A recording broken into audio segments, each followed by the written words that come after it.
चलो आज की क्लास में अपन एक नया और इंपॉर्टेंट चैप्टर स्टार्ट करने जा रहे हैं, हायर परचेस सिस्टम। चैप्टर का नाम क्या है? Hire purchase system. ये चैप्टर बेसिकली किस बारे में है सुनना। मान लो एक मिस्टर ए नाम का व्यक्ति है। एक कौन है? Mister A. इसको एक मशीन खरीदनी। क्या खरीदनी है? मशीन। मशीन के बदले में एक एग्जांपल ले लेता हूं, गाड़ी का। चलो, इसको एक है ना ट्रक खरीदना मान लो। तो किससे खरीदेगा? ट्रक जो ट्रक बेचता होगा उससे खरीदेगा, है ना। ट्रक के डीलर के पास जाएगा। तो एक मिस्टर बी नाम के व्यक्ति हैं जो कौन है? ट्रक डीलर, जो क्या बेचते हैं? ट्रक। तो इनके पास स्टॉक में क्या रखी हुई है? ट्रक रखी हुई है स्टॉक में।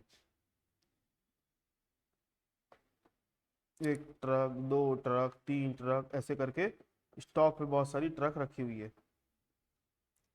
इतनी बात समझ में आ गई? तो मिस्टर ए को अभी ट्रक खरीदना है, तो मिस्टर ए किसके पास जाएगा? मिस्टर बी के पास जाएगा ट्रक लेने के लिए। मिस्टर बी कौन है? Truck dealer. अब मिस्टर ए जो है, अब अपने हिसाब से अलग अलग मॉडल की ट्रक जो भी ये पसंद करेगा, उसको मान लो पहली वाली ट्रक पसंद आ गई, ठीक है। तो पहली वाली ट्रक की उसने प्राइस पूछी, तो मिस्टर बी बोलता है ये पड़ेगी आपको 10 लाख रुपए की। कितने की? 10 लाख रुपए की पड़ेगी। तो मिस्टर ए बोलता है कि मेरे पास तो पूरा कैश है नहीं अभी, तो मेरे को इसको फाइनेंस करवाना है। क्या करवाना है? फाइनेंस करवाना है। तो मिस्टर ए बोलता है कि मेरे पास अभी 2 लाख रुपए कैश पड़े हैं, मैं अभी आपको 2 लाख रुपए कैश दे देता हूं, बाकी 8 लाख रुपए का क्या करो? किस्त बांध दो। तो मिस्टर बी एग्री हो गया, इस बात को मान गया, और मिस्टर ए ने 2 लाख रुपए एडवांस में तुरंत दे दिए। और बचा कितना रुपए? 8 लाख रुपए। बचा कितना रुपए? 8 लाख रुपए बचा।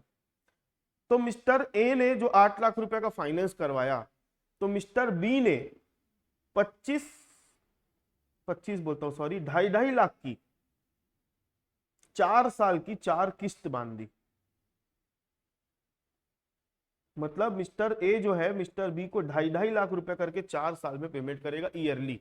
अब एक चीज मैं बता रहा हूं, ध्यान से सुनना। हम लोग अभी आज के डेट में फाइनेंस करवाने जाते हैं तो हमारा ईएमआई कैसे रहता है? मंथली रहता है। तो यहां पर हमको है ना ईयरली या हाफ ईयरली मिलेगा या क्वार्टरली मिलेगा।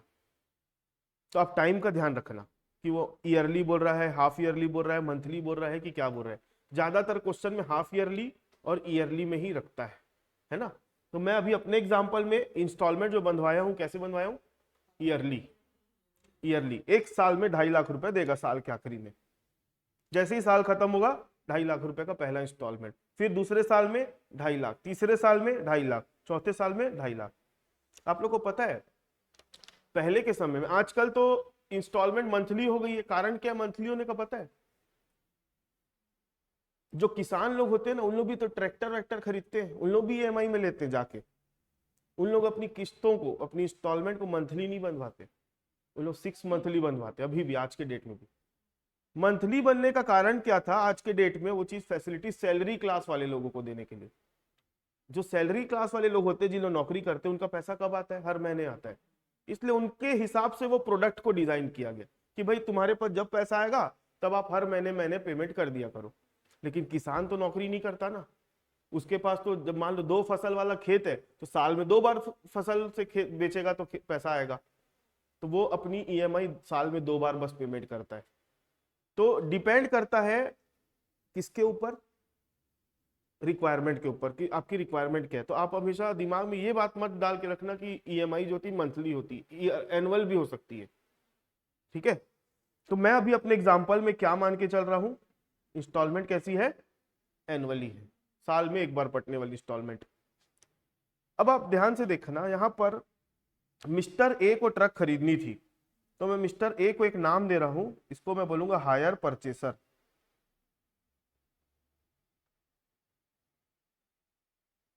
क्या नाम है इसका?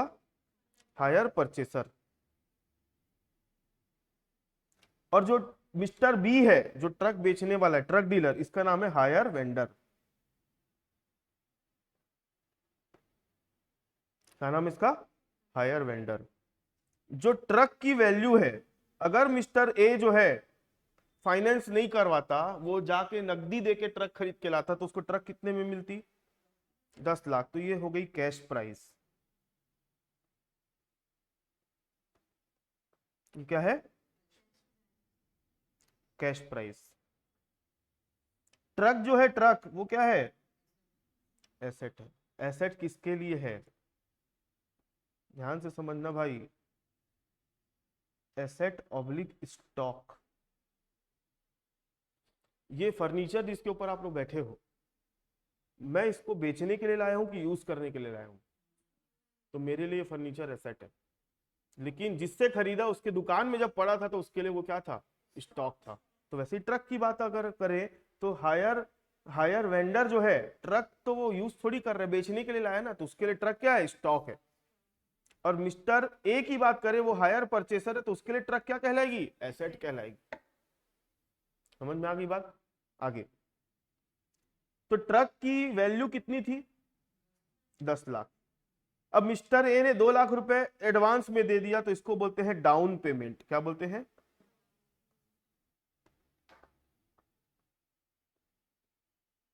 या फिर इसका एक नाम होता है इनिशियल डिपॉजिट।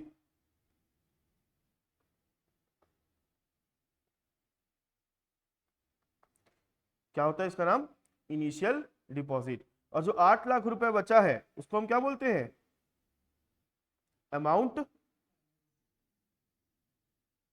अमाउंट फाइनेंस, जितने रुपए का फाइनेंस हुआ। अब एक छोटी सी कैलकुलेशन करते हैं अपन। मिस्टर ए ने मिस्टर बी को स्टार्टिंग में कितना रुपए दिया? 2 लाख।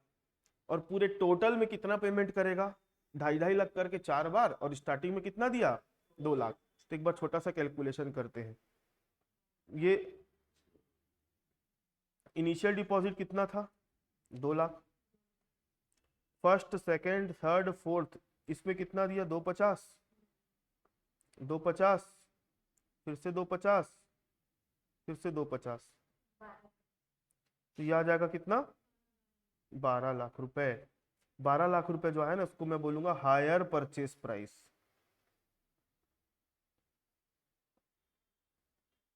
ये जो 12 लाख रुपए, ये क्या कहलाएगा? Hire purchase price. जो 10 लाख रुपए था वो क्या था? ये कैश प्राइस था। और 12 लाख रुपए क्या है? Hire purchase. तो आप एक चीज समझना, हायर परचेस प्राइस कितना है? 12 लाख। और कैश प्राइस कितना है? 10 लाख। इन दोनों के बीच में डिफरेंस कितने का आ गया? क्या चीज के कारण डिफरेंस आया होगा? इंटरेस्ट। ये कैसा इंटरेस्ट है? Total interest. ये क्या एक बार में 2 लाख का पेमेंट हो गया है? नहीं, ये तो 2 लाख रुपए का जो पेमेंट है, ये इन इंस्टॉलमेंट में जुड़ जुड़ के गया है। इन इंस्टॉलमेंट में जुड़ जुड़ के गया है। आ गई बात समझ में? तो कैश प्राइस और हायर परचेस प्राइस का जो डिफरेंस होता है वो क्या होता है? टोटल इंटरेस्ट होता है। इतनी बात समझ में आ गई? तो ये इस चैप्टर का एक छोटा सा बेसिक कॉन्सेप्ट है। समझ में आ गई बात? ये जो 2.5 2.5 लाख रुपए का पेमेंट किए, इनको हम बोलते हैं इंस्टॉलमेंट्स।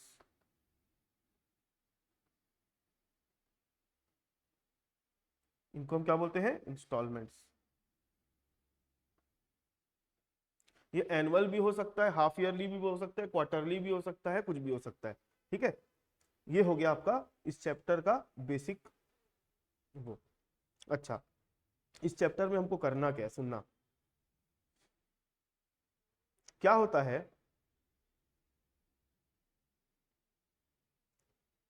हम आज ट्रक खरीद के लाए, हम आज ट्रक खरीद के लाए, लेकिन इसका पेमेंट तो हम कितने साल तक करेंगे? इस साल से लेकर आने वाले 4 साल तक पेमेंट करेंगे। तो हर साल हमारे अकाउंट से पैसा जाएगा कि नहीं जाएगा? तो ये जो 2.5 लाख रुपए है, ये 2.5 लाख है, ये 2.5 लाख है, ये 2.5 लाख है। इसमें कुछ अमाउंट प्रिंसिपल है और कुछ अमाउंट क्या है? इंटरेस्ट से जुड़ा हुआ है। कुछ अमाउंट क्या है?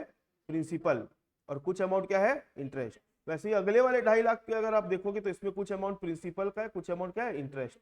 इसमें भी प्रिंसिपल है, इसमें भी इंटरेस्ट है ना, इसमें भी प्रिंसिपल है और इसमें भी क्या है, इंटरेस्ट। अब कितना प्रिंसिपल है कितना इंटरेस्ट है वो कैसे पता चलेगा? आप ऐसा मत बोल देना 2,50,000, ऐसा नहीं है। इंटरेस्ट जो लगता है आउटस्टैंडिंग अमाउंट पे लगता है, मतलब जैसे ही आपका प्रिंसिपल का रीपेमेंट होगा तो बचे हुए लोन के ऊपर आपको इंटरेस्ट लगेगा। समझे मेरी बात को? तो जो अलग अलग साल में, अलग अलग साल में जो ब्याज लगा, टोटल ब्याज 2 लाख का लगा है, हमको ये पता है। टोटल ब्याज कितने का लगा है, 2 लाख का लगा है। लेकिन इस 2.5 लाख में कितना ब्याज है और कितना प्रिंसिपल है वो हमको कैसे पता चलेगा? उसको हम बोलते हैं, मालूम है क्या? Periodic interest. उसको क्या बोलते हैं?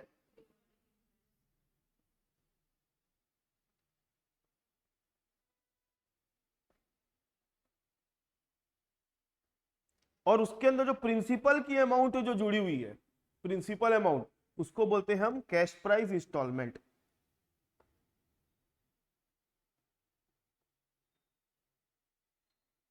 उसको हम क्या बोलते हैं? Cash price instalment. Periodic interest मतलब समझ गए, ये तो 2 लाख टोटल इंटरेस्ट था, टुकड़े टुकड़े में जो इंटरेस्ट जुड़ा हुआ है इंस्टॉलमेंट के अंदर में, उसको हम क्या बोलते हैं? Periodic interest.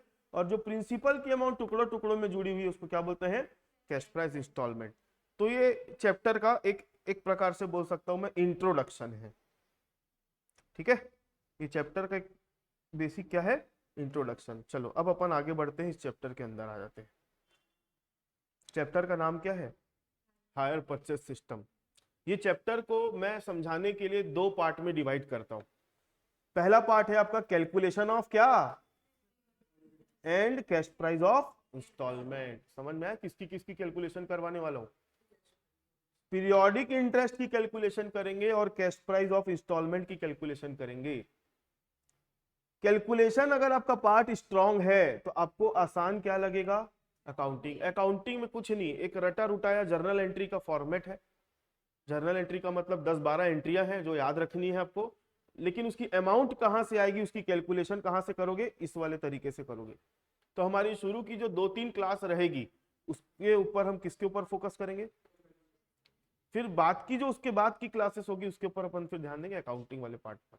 ठीक है, तो चलो हम पार्ट ए में आते हैं, calculation of periodic interest and cash price of instalment. तो ये भी 2 केस में बटा हुआ है, 2 केस में बटा हुआ है। पहला क्या लिखा है? When rate of interest is given in question. और दूसरा केस क्या है? When rate of interest is not given in question. ये हमको कैसे पता चलेगा? क्वेश्चन पढ़ के पता चलेगा। क्वेश्चन पढ़ोगे, देखोगे रेट ऑफ इंटरेस्ट दिया है कि नहीं दिया है। रेट ऑफ इंटरेस्ट साफ साफ लिखा रहता है, 4%, 5%, 10%, 12% दिया रहेगा। दिया है तो पहला केस वाला रूल लगाओगे, नहीं दिया है तो सेकंड वाला लगाओगे। इतनी बात समझ में आ गई? तो अपने को देखना है केस 1 में when rate of interest is given in question, और दूसरा क्या लिखा है सेकंड केस में when rate of interest is not given in question. अब rate of interest is given in question के अंदर भी कैलकुलेशन 2 तरीके से होती है। क्या लिखा है? If interest is included in amount of instalment, और यहाँ पे क्या लिखा है? If interest is not included in the amount of instalment. तो अभी जो मैंने आप लोगों को बेसिक्स जब समझा रहा था, यहां पर 2.5 लाख रुपए की इंस्टॉलमेंट बनाया था मैं। बताओ इस 2.5 लाख में ब्याज जुड़ा हुआ है कि नहीं जुड़ा हुआ है? इंक्लूड है, तो मतलब आप किस हिसाब से पता लगाए? इसके हिसाब से। तो इसके नीचे मैं कुछ बताने वाला हूं। और अब आपको और क्वेश्चन देखने को मिलेगा जिसमें आप देख के पता लगा सकते हो कि इंटरेस्ट की अमाउंट जो है इंस्टॉलमेंट में नहीं जुड़ी हुई है, वो अलग है, अदर देन इंस्टॉलमेंट की अमाउंट है। तो ये 2 अपने को केस 1 के अंदर दिखना है। केस 2 में क्या बोलता है? केस 2 क्या बोलता है? रेट ऑफ इंटरेस्ट जब क्वेश्चन में नहीं दिया रहेगा तब। तो जब रेट ऑफ इंटरेस्ट नहीं दिया रहेगा तब आपको क्या चेक करना है? पढ़ो क्या लिखा है। If amount of each instalment is equal, जैसे 5 इंस्टॉलमेंट है उसमें हर इंस्टॉलमेंट क्या है? बराबर बराबर है। 2 लाख है तो 2 लाख 2 लाख 2 लाख, और उनके बीच का जो टाइम इंटरवल है वो भी क्या है? इक्वल है। 1 महीने के बाद, 2 महीने के बाद, 3 महीना, 6 महीने का गैप है, ऐसा क्या क्या इक्वल है? इंस्टॉलमेंट की अमाउंट भी इक्वल है और उनके बीच का टाइम इंटरवल भी इक्वल है, तो ये वाले का हिसाब से रूल लगेगा। लास्ट में क्या लिखा है, if amount of each instalment is not equal, time gap equal है लेकिन इंस्टॉलमेंट की अमाउंट इक्वल नहीं है, या फिर इंस्टॉलमेंट की अमाउंट इक्वल है लेकिन जो पेमेंट करता है उसके बीच का टाइम गैप इक्वल नहीं है। दोनों में से अगर कोई भी कंडीशन ये वाली आ जाती है तो आप कौन सा वाला रूल लगाओगे, डी वाला। मतलब मैं टोटल आप लोगों को 4 कैलकुलेशन के फॉर्मूले बोल लो, रूल बोल लो, मेथड बोलो सिखाने वाला हूं। वो 4 मेथड कैसा है, केस 1 के अंदर 2 मेथड सीखना है और केस 2 के अंदर अपने को 2 मेथड सीखने। केस 1 क्या बोलता है, रेट ऑफ इंटरेस्ट दिया रहेगा, केस 2 क्या बोलता है, रेट ऑफ इंटरेस्ट नहीं दिया रहेगा। If interest is not included in amount of instalment ऐसा, और if interest is included in amount of instalment ऐसा।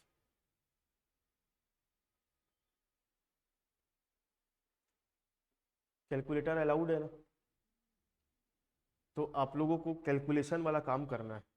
अब मैं सिखा रहा हूं, आप लोग बस उसको फॉलो करते जाना, ठीक है।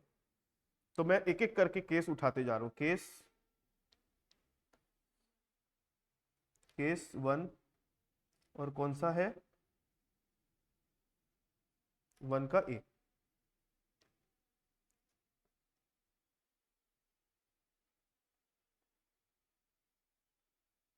Rate of interest is given in question.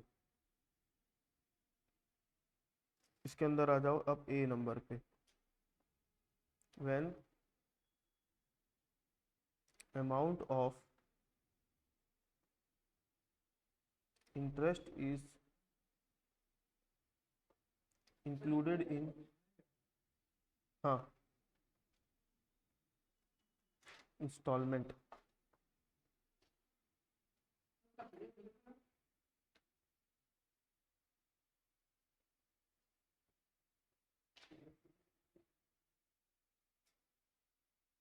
अब मैं ना ज्यादा थ्योरी में विश्वास नहीं रखता, मतलब मेरे को थ्योरी पढ़ाने में थोड़ा सा, मैं अभी तक जो भी चल रहा है मान लो थ्योरी थ्योरी तो चल रहा है, अब मैं इस चीज को समझाना है तो सीधा पे एक न्यूमेरिकल उठा रहा हूँ, ठीक है।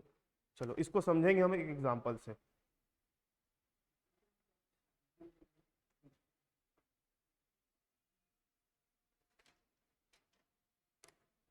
एक मिनट ना, मैं आ रहा हूँ।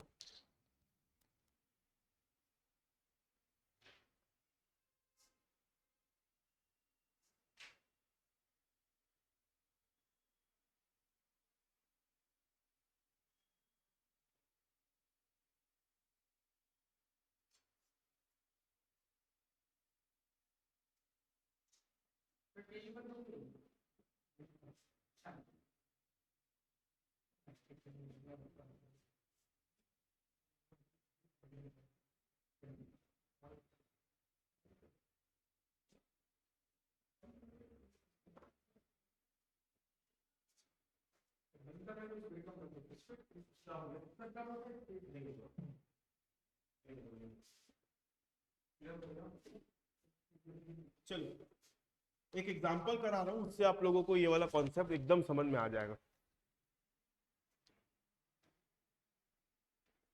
Higher purchaser mister A, hire vendor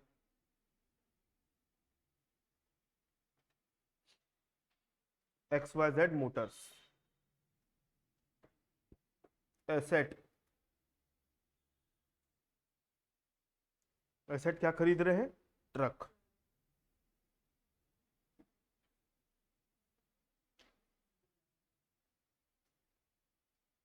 asset की वैल्यू ये कितनी है, 10 लाख।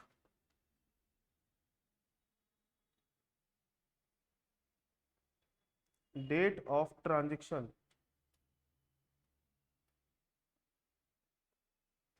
1/4/2021। 20 कर लो, 1/4/2020। डाउन पेमेंट 2 लाख रुपए। Rate of interest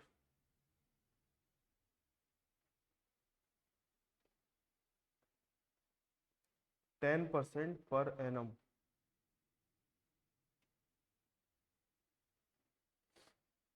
10% per annum.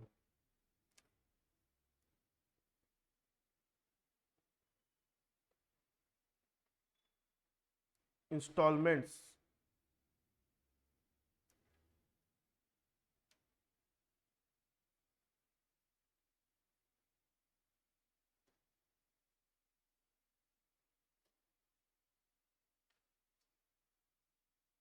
Installments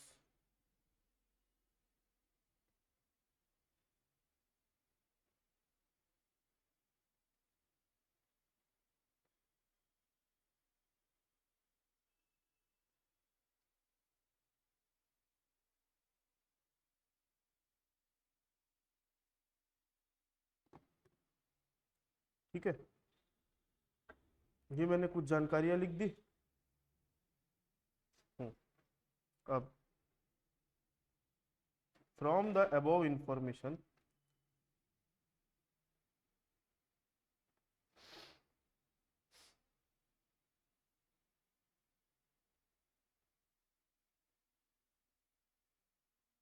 you are required to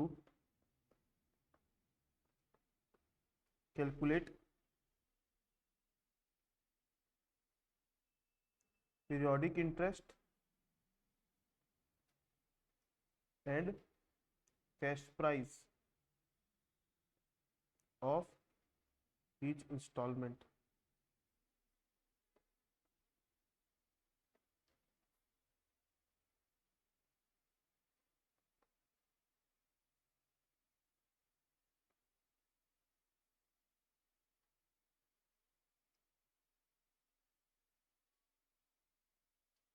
ये क्वेश्चन है।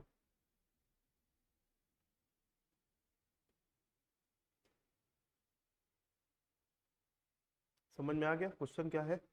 हायर परचेसर कौन है? Mister A. हायर वेंडर कौन है? XYZ Motors. हम क्या खरीद रहे हैं? ट्रक। उस ट्रक की वैल्यू कितनी है? 10 लाख। कब खरीद रहे हैं? 1/4/2020 को। डाउन पेमेंट हम कितना दिए? 2 लाख। रेट ऑफ इंटरेस्ट कितना पड़ेगा जो फाइनेंस करवाए उसके ऊपर? 10% पर एनम। इंस्टॉलमेंट कितने की बांध दिया है वो? 2.5 लाख की इंस्टॉलमेंट बांधा है। कितनी इंस्टॉलमेंट बांधा है? 4। और कब कब पेमेंट करना है उसका? हर साल के 31 मार्च को पेमेंट करके चलना है। और कितनी इंस्टॉलमेंट बंधेगी? 4। From the above information you are required to calculate periodic interest and cash price of each instalment. ये क्वेश्चन है। हाँ, जो मैं लिखा हूं एज इट इज क्वेश्चन आपको मिलेगा, एज इट इज। बस यहां पर नाम जो है, अमाउंट जो है वो डिफरेंट मिलेगी, बाकी सेम क्वेश्चन आपको आपके मटेरियल में मिल जाएगा। हाँ हाँ, हर चीज जो जो मैंने लिखा वो सब मिलेगा। ठीक है, अब सुनो मेरी बात। 2 मिनट के लिए बताओ, ये केस 1 का क्वेश्चन है कि केस 2 का क्वेश्चन है? केस 1 क्या लिखा है? Rate of interest is given कि rate of interest is not given? बताओ, क्वेश्चन पढ़ के ही पता चलता है, वो दिया हुआ है मतलब केस 1 लगता है। अब दूसरी चीज, अब आप केस 1 तो हमको पता चल गया, अब आपको ये पता करना है कि इंटरेस्ट जो है अमाउंट ऑफ इंस्टॉलमेंट में इंक्लूडेड है कि इंटरेस्ट जो है अमाउंट ऑफ इंस्टॉलमेंट में इंक्लूड नहीं है। इसको पता करने का बहुत अच्छा तरीका है, एक छोटा सा कैलकुलेशन करना पड़ता है। देखना ध्यान से, मैंने अभी थोड़ी देर पहले आप लोगों को बताया था कैश प्राइस किसको बोलते हैं और हायर परचेज प्राइस किसको बोलते हैं, बताया था। देखते जाओ। सबसे पहले उसकी कैश प्राइस कितनी है बताओ? कैश प्राइस कितनी है? 10 lakh. Hire purchase price question में दी हुई है क्या? पढ़ो, नहीं दी हुई है, ये कैलकुलेट हो जाती है, अभी इस क्वेश्चन में नहीं है। तो हायर परचेज प्राइस कितनी है देख लेते हैं। सबसे पहले अपन लेंगे डाउन पेमेंट। क्या लेंगे? Down payment. डाउन पेमेंट कितने का किया था? 2 लाख का। First, second, third, fourth, 4 instalment बंधी है, तो 2.5 रुपए, 2.5 लाख रुपए की कितनी इंस्टॉलमेंट है? 4। सबका टोटल मारो कितना आता है।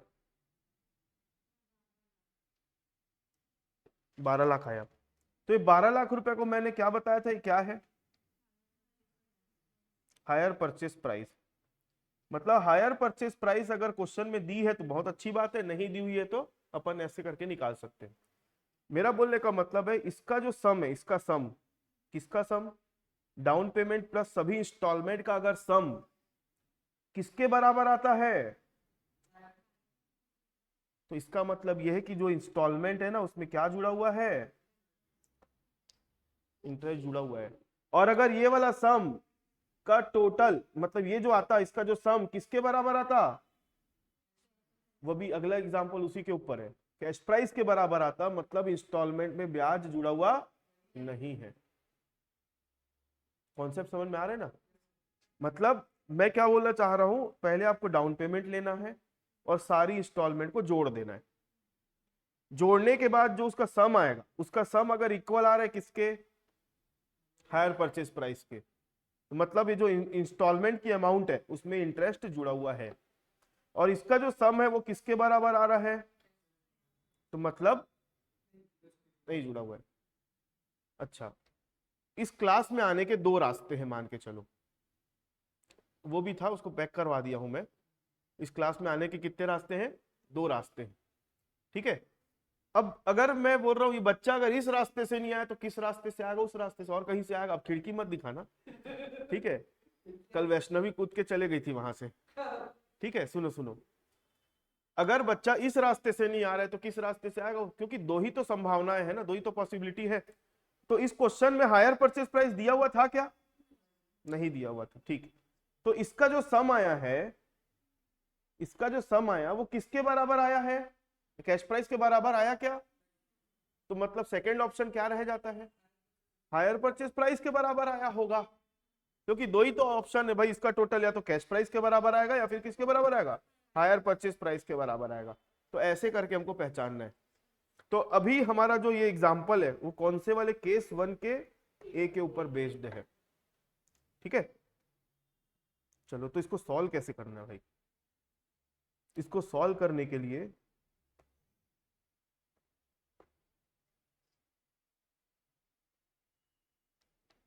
Solution, step number 1,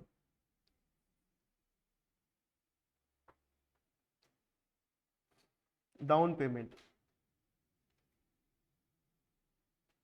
down payment कितना है, फर्स्ट इंस्टॉलमेंट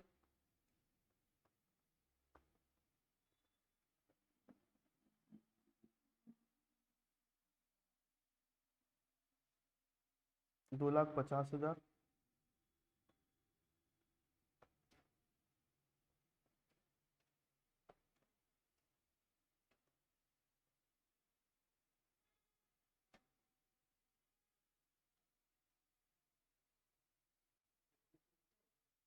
यहां लिखना since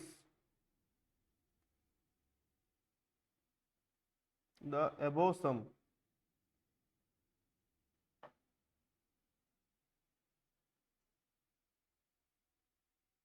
is not equal to cash price, that is rupees 10 lakh,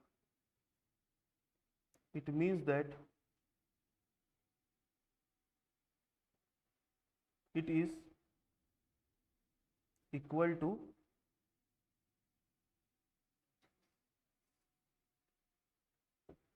higher purchase price, sorry,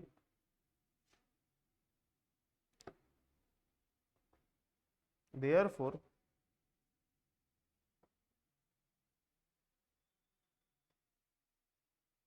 it also means that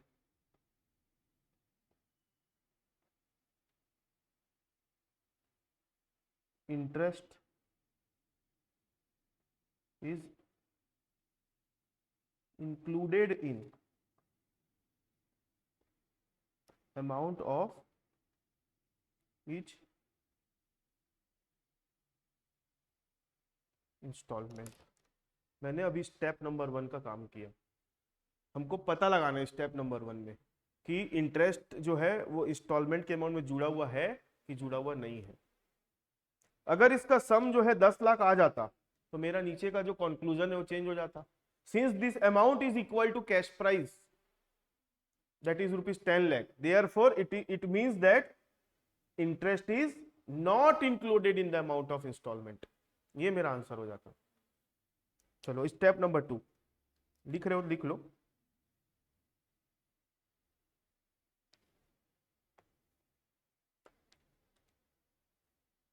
copy complete रहेगी ना तो आप लोगों का एग्जाम टाइम पे कॉन्फिडेंस लेवल अलग ही रहेगा, सच्ची बता रहा हूँ। कॉपी कंप्लीट नहीं रहेगी ना तो फिर एग्जाम के टाइम पे मैं भी कुछ नहीं कर पाऊंगा। बस मैं एक काम करते जाऊंगा, ये जो लिखवा रहा हूँ उसको पीडीएफ में देते जाऊंगा, ठीक है। तो हाँ, नहीं करना पड़ेगा भाई, करना पड़ेगा, क्योंकि मेरा जहां तक एक छोटा सा ये मानना है, जो आप लोग को भी आगे की चीजों को पता आपको भी होना चाहिए। आप लोग को ये पता है कि आप लोगों का एग्जाम सेमेस्टर सिस्टम हो चुका है, पहले ईयरली होता था। तो जब भी कोई नई चीज इंट्रोड्यूस होती है ना तो उस चीज में लोगों को ढालने के लिए उस चीज को इजी रखा जाता है। लेकिन जब उस चीज में थोड़ा सा समय आगे बढ़ता है तो उसको धीरे धीरे उसका लेवल बढ़ाया जाता है। तो मतलब अब आपके पेपर आने वाले समय में उतने इजी नहीं होंगे जितने पहले हुआ करते थे। मतलब अभी एक दो अटेम्प्ट में आप लोगों ने देखा होगा, सड़ा हुआ पेपर था फर्स्ट सेमेस्टर का, देखियो अकाउंट का, उसके बाद भी बच्चे लोगों की हालत खराब हो गई थी वो पेपर में। ठीक है, चलो अब अपने को इमोशनल नहीं होना है, इमोशनल नहीं होना है, अपन अपने टॉपिक में है, ठीक है। Step number 2,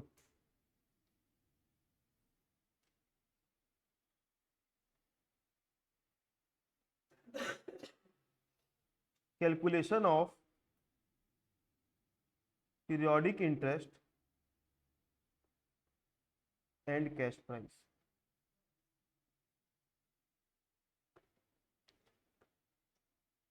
of each instalment. हाँ हाँ, पीरियोडिक वर्ड में गलत लिख दिया हूँ।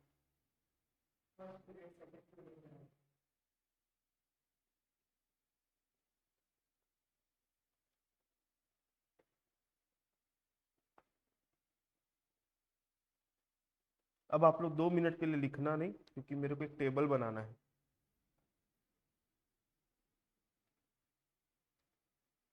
सबसे पहली टेबल होती है डेट की।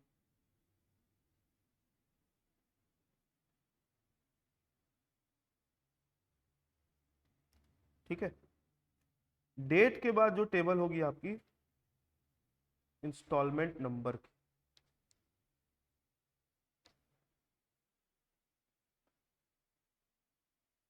उसके बाद लास्ट वाला कॉलम जो होगा आउटस्टैंडिंग बैलेंस का।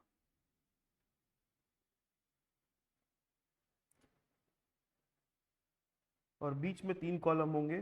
पहला कॉलम होगा इंस्टॉलमेंट अमाउंट, इंटरेस्ट और कैश प्राइस।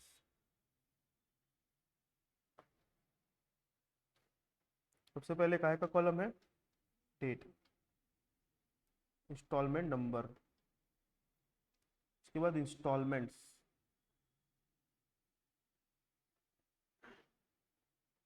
आउटस्टैंडिंग बैलेंस, यहाँ लिखोगे इंस्टॉलमेंट अमाउंट,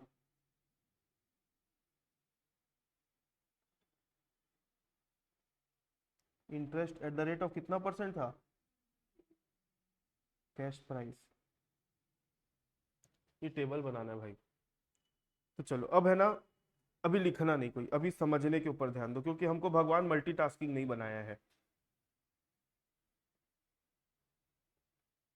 हम ट्रक कितने की खरीदे, ओ भाई इधर, ट्रक कितने की खरीदे, 10 लाख की। रेट ऑफ इंटरेस्ट क्या था, डेट क्या था खरीदने का, इस दिन हमारा सौदा हुआ है, तो पहली डेट 1 अप्रैल 2020 की डालेंगे। पहली डेट क्या रहेगी, 1 अप्रैल 2020 से हम इंस्टॉलमेंट पे करना चालू नहीं किए, इंस्टॉलमेंट पहली वाली कब जाएगी? 31 मार्च 2021 को जाएगी पहली इंस्टॉलमेंट। तो इंस्टॉलमेंट नंबर अभी ब्लैंक रहेगा, इंस्टॉलमेंट अमाउंट भी ब्लैंक रहेगी, इंटरेस्ट भी ब्लैंक रहेगा, कैश प्राइस भी ब्लैंक रहेगा। आउटस्टैंडिंग बैलेंस मतलब हम अभी ट्रक कितने की खरीदे? तो अभी हमको ट्रक लेते साथ सामने वाले को कितना देने का हो गया? 10 लाख देने का हो गया। फिर हम 1 अप्रैल को ही इंस्टॉलमेंट नंबर नहीं दे रहे, हम इंस्टॉलमेंट नहीं दे रहे, क्या दे रहे हैं सामने वाले को? डाउन पेमेंट दे रहे हैं। कितने का डाउन पेमेंट दिए? अब आपको पता होना चाहिए डाउन पेमेंट में ब्याज नहीं जुड़ा हुआ होता है कभी भी, किसी भी केस में डाउन पेमेंट, क्योंकि हम तो तुरंत दे रहे हैं ना, तो उसमें ब्याज थोड़ी जुड़ा हुआ रहेगा, तो इसमें इंटरेस्ट नहीं आएगा। तो कैश प्राइस भी इसकी कितनी बनेगी? तो हम 10 लाख में 2 लाख माइनस कर देंगे। कितना बचा? मतलब हमारा कितना रुपया फाइनेंस हुआ है? 8 लाख रुपए। ये कौन सी डेट की बात हो रही है? ये हो गया अमाउंट फाइनेंस्ड। इस डेट में हमारा क्या हो गया? अमाउंट फाइनेंस हो गया। कितने का? 8 लाख का। यहां तक क्लियर है पिक्चर? अब ये 8 लाख रुपए पूरे साल भर तक हमारे लोन का अमाउंट बना रहा, और हम पहली किस्त कब पटाने वाले हैं? साल के आखिरी 31 मार्च को। तो 8 लाख के ऊपर 10% के हिसाब से पूरे साल भर का ब्याज कितना बनता है? तो यहां पर अपने को वो चीज को दिखाना है। अब फर्स्ट इंस्टॉलमेंट जाने वाली 31/3/2021 को। इंस्टॉलमेंट नंबर क्या रहेगी? फर्स्ट। कितने की इंस्टॉलमेंट दे रहे हैं हम? 2.5 लाख। तो 2.5 लाख में पूरा पूरा इंटरेस्ट है क्या? नहीं। पूरा पूरा प्रिंसिपल है क्या? नहीं। कुछ पोर्शन इंटरेस्ट है और कुछ पोर्शन क्या है? कैश प्राइस, मतलब प्रिंसिपल बोलते हैं उसको, है ना। तो यहां पर आएगा आपका कितना? 8 लाख इंटू कितना परसेंट? तो ये आ जाएगा 80,000। अब 2.5 लाख में 80,000 माइनस कर दो। 2.5 लाख तो टोटल अमाउंट ऑफ इंस्टॉलमेंट, इसमें ब्याज 80,000 निकाल दो, कितना बचेगा? 170 हमारा प्रिंसिपल पे हो गया। अब हमारा लोन 8 लाख का था ना, उसमें 170 लोन हम वापस कर डाले हैं, तो अब लोन कितने का बच गया? 6,30,000 का बचेगा। कितने का लोन बच गया भाई? 630। 2.5 में 80,000 माइनस किए तब वो हमारा 170 आया, मतलब 2.5 में 80,000 ब्याज जुड़ा हुआ था। हाँ। अब हमारा लोन का 170 वापस हो गया। अब लोन कितने का बचा? 630। अब ये कौन सी डेट में बचा? 31 मार्च के जस्ट बाद, जस्ट अगले दिन कौन सी डेट आती है? 1 अप्रैल 2021। अब 1 अप्रैल 2021 को लोन अमाउंट हमारा 630 था। अब 31 मार्च 2022 अगला साल, एक साल पूरा लोन कितना रहेगा? 630 का रहेगा। तो अब आप 31 मार्च 2022 में आ जाओ, सेकेंड इंस्टॉलमेंट पे करेंगे कितना? अब लोन का जो ब्याज निकलेगा किसके ऊपर निकलेगा? इसका 10% करोगे तो कितना आएगा? 63,000 रुपए, 63,000। तो 2,50,000 में 63,000 माइनस करो, कितना आता है? 1 लाख। तो वो 2.5 लाख में 63,000 रुपए ब्याज का था, और प्रिंसिपल उसका कितना था? 187। तो 187 यहां ले जाके माइनस करेंगे। समझ में आ रहा है साक्षी आपको? आर्या आपको? भाई आपको? नविष्टा? हाँ। 4 लाख इतना बचा। अब 1/4/2022। अब ये काम चलते जाएगा 4 साल तक, जब तक नील नहीं हो जाता तब तक 4 साल का ही बनेगा। अब 31/3/2023 थर्ड इंस्टॉलमेंट जाएगा, कितना? फिर से 2.5 लाख रुपए हम पे किए। अब लोन के ऊपर ब्याज कितने का निकलेगा? इसका 10% निकालोगे तो 44,300। अब 2,50,000 पे 44,300 को माइनस कर दो। 20,571, अच्छा 00, सॉरी। तो यहां पर माइनस होगा 20,5700, ये माइनस कर दो। 443,000 माइनस 2,05,700 कितना होता है? 237 300 1/4/2023। अब एक छोटी सी समस्या आएगी, लास्ट ईयर में हमेशा ऐसा होगा।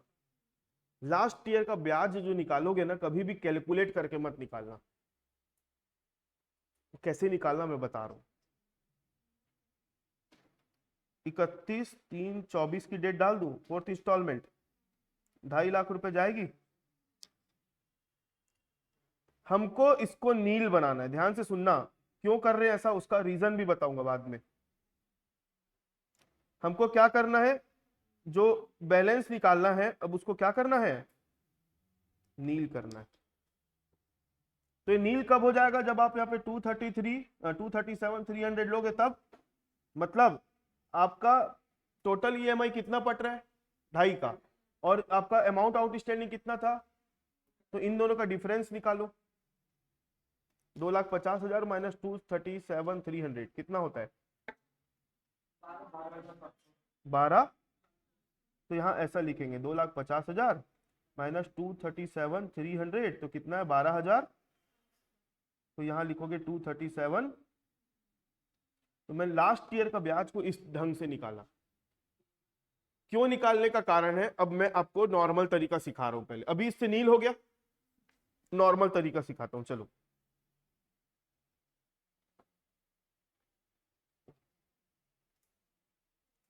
$2,37,300 का कितना परसेंट, कितना आएगा, एक जीरो कम कर दो, 2330 इतना आया। अब यहां पर अपना कैश प्राइस कितना बच रहा है, 2.5 लाख माइनस 23730 करो, कितना बचता है। अरे भाई 23730 माइनस ये 2.5 लाख,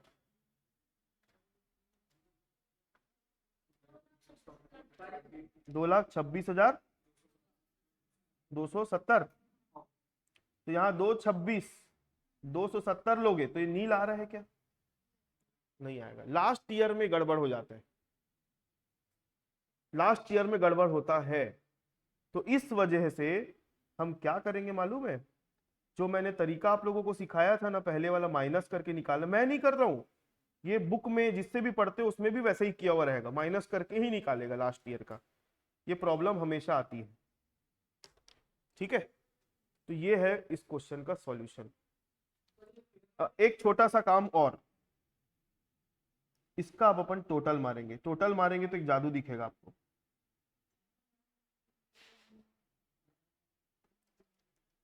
इसका टोटल मारो, कितना आ रहा है बोलो, 12 लाख आया। इसका टोटल मारोगे ना, इसका, तो 10 लाख आएगा।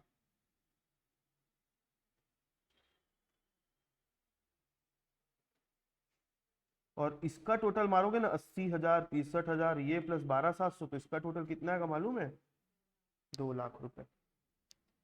समझ में आ गई बात।